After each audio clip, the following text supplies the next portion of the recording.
El proceso de la auditoría de los estados financieros es un compromiso realizado por un auditor independiente para ofrecer garantías y seguridad de que los estados financieros de una empresa se presenten de conformidad con las normas internacionales de contabilidad e información financiera. Cada auditoría es personalizada para satisfacer las necesidades de las empresas. Sin embargo, el planteamiento general de cada auditoría se adecua al giro de actividad del negocio. La práctica de la auditoría se divide en 3 fases: planeación y programación, ejecución del trabajo, comunicación de resultados, el informe de auditoría.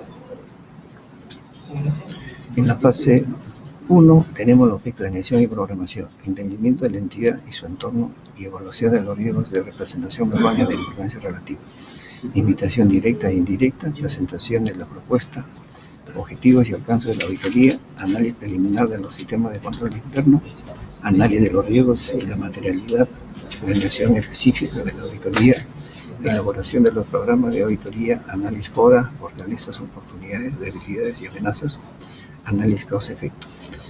Dentro de la planificación detallada viene la preparación de lo que se conoce como el memorando de planeamiento. Dentro de la fase 2 del trabajo de auditoría tenemos la primera visita, conformando en esta oportunidad el archivo corriente y permanente, comprensión y evaluación del control interno. Tenemos las visitas interinas, en la cual desarrollaremos la evaluación del control interno, realizar archivos, circulación de saldos de cuentas por pagar, cuentas por cobrar, observar la toma de los inventarios físicos referidos a las existencias, otros aspectos relativos al trabajo. Dentro de la visita final tenemos la actualización del archivo corriente y permanente, aplicar técnica de muestreo, realizar las pruebas de saldos y transacciones, revelar los hallazgos de auditoría, considerando los elementos de condición, criterio, causa-efecto, conclusiones y recomendaciones. En la fase 3 tenemos el informe de dictamen y actividades finales. El dictamen sobre los estados financieros o de las áreas administrativas auditadas, preparación del borrador del informe, discusión del informe con el cliente, término de la auditoría. El examen, en esta oportunidad tendríamos que ver el examen de hechos subsecuentes o posteriores a la fecha del balance, la carta de representación de la administración en observancia de la línea 580 y finalmente la emisión del informe final, que tiene que ver con el informe corto y el informe largo. El planeamiento de auditoría, como definición, consiste en la previsión de los procedimientos de auditoría que se van a emplear, la extensión que se les va a dar, la oportunidad en que se van a aplicar, los posibles papeles de trabajo en los que van a registrarse los resultados del personal que se va a asignar.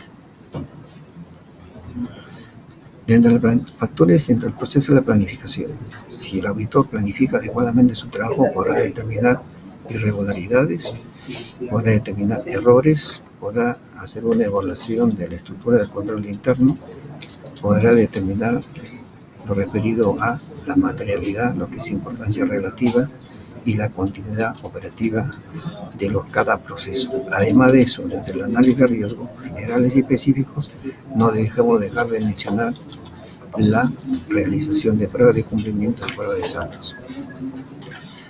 El proceso de planeamiento, conocimiento del negocio y su finalidad, identificación de las áreas de la empresa sujetas a examen, formarse un juicio respecto a la posición de las políticas contables y de revelaciones en los estados financieros, identificar condiciones de riesgo inherente de control y la materialidad. Dentro del proceso de planeamiento también tendremos la comprensión de la estructura de control interno. Además, la evaluación de los riesgos de auditoría.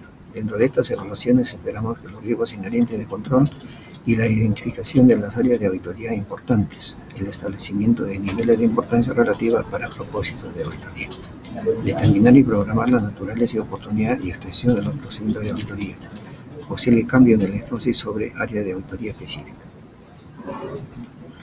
La planificación detallada selecciona los procedimientos que proporcionarán evidencia de auditoría suficiente de modo coherente con el plan estratégico. Uno de los factores claves que hace eficiente a la auditoría consiste en aumentar los esfuerzos en las áreas de mayor riesgo y en particular en los que se denominan las aseveraciones.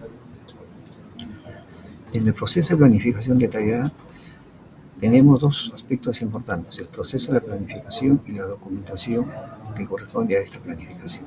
Dentro de esas citaciones consideraremos las consideraciones para la planificación, obtención de información adicional, selección de procedimientos de auditoría. Estos serán resumidos en el proceso de planificación mediante la aplicación de procedimientos de auditoría y los procedimientos de diagnóstico y actualizaciones del sistema, que finalmente la preparación del programa de auditoría debe ser revisado y aprobado por el socio gerente de la sociedad de auditoría. Dentro de las consideraciones para la planificación tenemos las aseveraciones. Dentro de estas aseveraciones, la existencia de ocurrencia, la integridad de toda la información concerniente a los procesos, los cortes documentarios referidos a los activos y pasivos, derechos y obligaciones obtenidas por la empresa, la evaluación y asignación y la presentación en exposición en observancia a la NIC 1 y NIF 1. Además de esto, los factores de riesgo inherente de control atribuibles a la responsabilidad de la gerencia. Y como última unidad tenemos la oportunidad de atención de cada una de estas actividades. Dentro de las aseveraciones también debemos tener en cuenta las pruebas de cumplimiento y las pruebas sustantivas.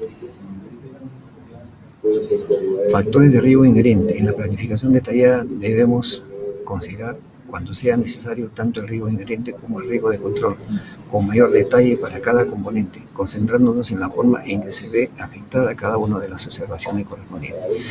Y esto tiene que referir a los riesgos de aplicación y los riesgos de cada área. El proceso de planeamiento tenemos la fuente de información y proceso para la obtención de listados de documentos y aspectos relacionados, entrevistas con la gerencia y otros funcionarios de rango similar, visita de las instalaciones, entrevista con el auditor interno de ser necesario y la aplicación de procedimientos de revisión analítica. Desde el programa de auditoría se deberá documentar un programa estableciendo la naturaleza, oportunidad y alcance de los procedimientos de auditoría planteados para poner en marcha el plan global de auditoría. El programa de auditoría sirve como instrucciones para los asistentes que participan en la auditoría y como un medio para controlar y registrar la ejecución apropiada del trabajo. El programa de auditoría debe contener también los objetivos de auditoría para cada área y un presupuesto de tiempo para las diferentes áreas o procedimientos de auditoría a desarrollar. Dentro de esta diapositiva partimos del programa de auditoría, cuyo programa contempla las pruebas de cumplimiento y pruebas sustantivas, en las cuales aplicaremos procedimientos y técnicas y los respectivos papeles de trabajo, que vienen a ser cédulas, tanto la cédula matriz, sumaria y analítica, que van a contener todas las evidencias encontradas como resultado de cada proceso, las mismas que tendrán referencias y marcas, y finalmente se mantendrán en un archivo. Los riesgos de auditoría, conocidos como riesgo inherente, riesgo de control, que se le atribuye como responsabilidad de la administración, y riesgo de detección, que se le atribuye al auditor como parte de su trabajo. Dentro de la evaluación de riesgo tenemos los niveles posibles o grados de correspondencia entre el nivel mínimo, bajo, medio y alto. En esta siguiente diapositiva, la tabla siguiente esquematiza estos conceptos. En nivel de riesgo tenemos mínimo, bajo, medio, alto. De su significatividad, en lo mínimo no significativo, en lo bajo significativo, en lo medio muy significativo y en alto muy significativo. Dentro de los factores de riesgo, en lo mínimo no existen, en el bajo existen algunos pero pocos importantes, en el medio existen algunos y en el alto existen varios y son muy importantes. Dentro de la probabilidad de ocurrencia de errores, en lo mínimo remota, en lo bajo improbable, dentro del medio posible y dentro de lo alto probable. Finalmente tenemos lo que concierne al memorando de planeamiento. En este documento se resume el resultado del proceso de la planificación, en lo cual se incluye el alcance de la auditoría, los objetivos, la estimación de tiempo a utilizar, los recursos necesarios y los factores a considerar para realizar la auditoría, incluyendo las matrices de los programas de auditoría, con descripción de los distintos procedimientos de evaluación preliminar, del control interno y las condiciones para efectuar la auditoría. En este documento se describe el plan general de auditoría, señalando el alcance y la progresión de la ejecución del examen en forma detallada a fin de guiar el desarrollo del mismo. Describe su forma, su contenido, además asume los factores, consideraciones y decisiones significativas. Dentro de la estructura del memorando de planeamiento tenemos los objetivos del examen, generales y específicos, el alcance